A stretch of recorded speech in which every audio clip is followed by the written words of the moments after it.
আমি তোমাদের সঙ্গে শেয়ার করব গোলাপ জামুন। চলো দেখতে থাকো। আজ আমি আপনাদেরকে বানিয়ে দেখাবো সুজি দিয়ে মিষ্টি তৈরি। তার জন্য প্রথমে আমি গ্যাসটা জ্বালিয়ে নিলাম, তারপর আমি একটা প্যান বসিয়ে দিলাম, তারপর আমি এর মধ্যে 1 কাপ চিনি আর লং দিয়ে দিলাম। তো ভালো করে নেড়ে নেব যতক্ষণ না চিনিগুলো গলছে। চিনিগুলো গলে গেলে আমাদের মিষ্টি শিরা তৈরি হয়ে যাবে। চ্যাট করলে ভাববো আমাদের মিষ্টির শিরাটা তৈরি হয়ে গেছে। আমি হাত দিয়ে দেখে নিলাম মিষ্টির শিরাটা আমাদের তৈরি হয়ে গেছে। তারপর আমি নামিয়ে নিলাম। তারপর আমি একটা কড়াই বসিয়ে নিলাম। তারপর এই কড়াইয়ের মধ্যে 2 চামচ ঘি দিয়ে দিলাম। তারপর এর মধ্যে আমি 1 কাপ দুধ দিয়ে দিলাম। তারপর আরেকটু দিয়ে দিলাম। তারপর 1 কাপ সুজি নেব। সুজিটা একটু একটু করে দিয়ে দেবো যাতে নিচে দলা না পাকিয়ে যায়। ভালো করে নেড়ে নেড়ে 1 কাপ সুজিটা দিয়ে দিতে হবে।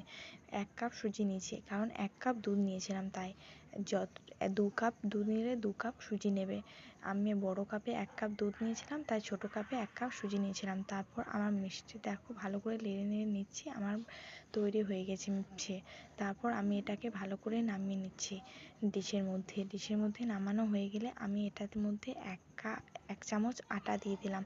ভালো করে নেড়ে নিলাম। ভালো করে নেড়ে নিতে হবে। তারপর এটা আমি হাতে করে ভালো করে চেপে নিয়ে নিলাম যাতে মিষ্টির শেপটা দিয়ে দিই।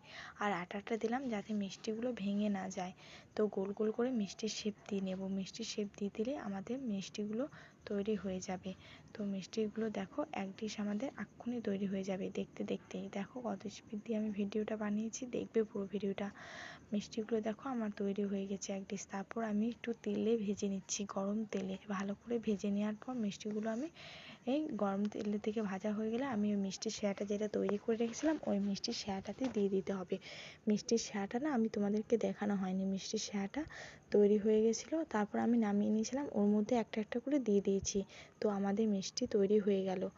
হ্যালো গাইস, এবারে দেখবো যে খেতে কতটা স্মুথ হয়েছে। দেখো কিন্তু খুব সুন্দর নরম হয়েছে বন্ধুরা, খুব সুন্দর খেতে।